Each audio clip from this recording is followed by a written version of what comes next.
The anterior approach to the midfoot gives access to the following structures: the base of the first metatarsal, the base of the second metatarsal, and the three cuneiform bones: the medial cuneiform, the intermediate cuneiform,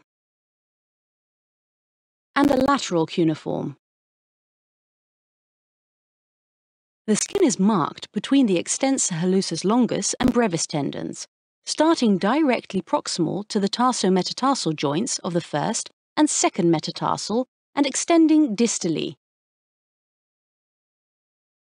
An alternative dorsolateral incision may be made if access to the cuboid, the fourth, or fifth metatarsal is necessary. An extensive dorsal salvage incision can also be made by continuing the incision towards the lateral malleolus.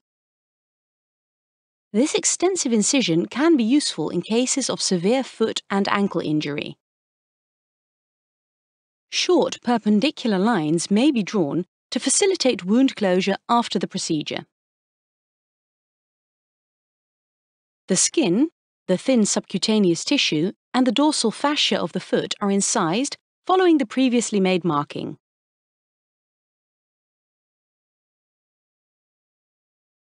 The skin flaps are retracted. Note the incised dorsal fascia, as well as the inferior extensor retinaculum.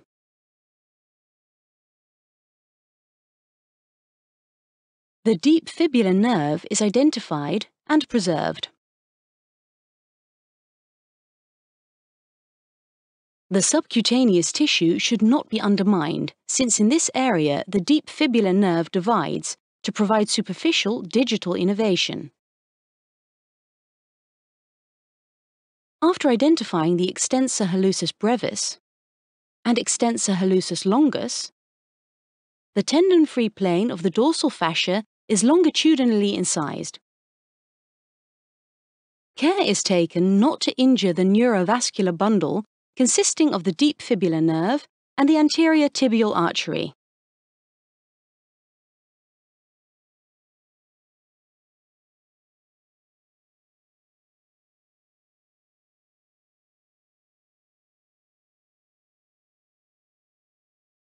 Take note that in this case, further dissection is carried out in order to adequately mobilize the extensor hallucis longus tendon to improve exposure.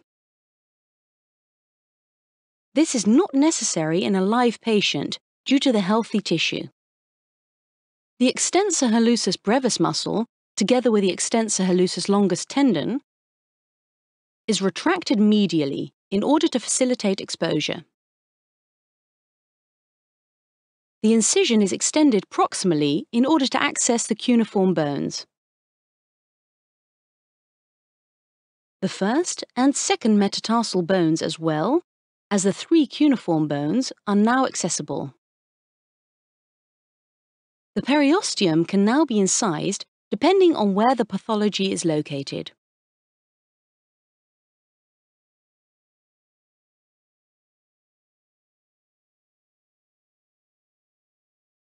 Using the perpendicular lines marked at the beginning of the procedure, the skin is closed using a non-absorbable suture. Closure of the dorsal fascia and the inferior extensor retinaculum is optional and depends on the surgeon's preference.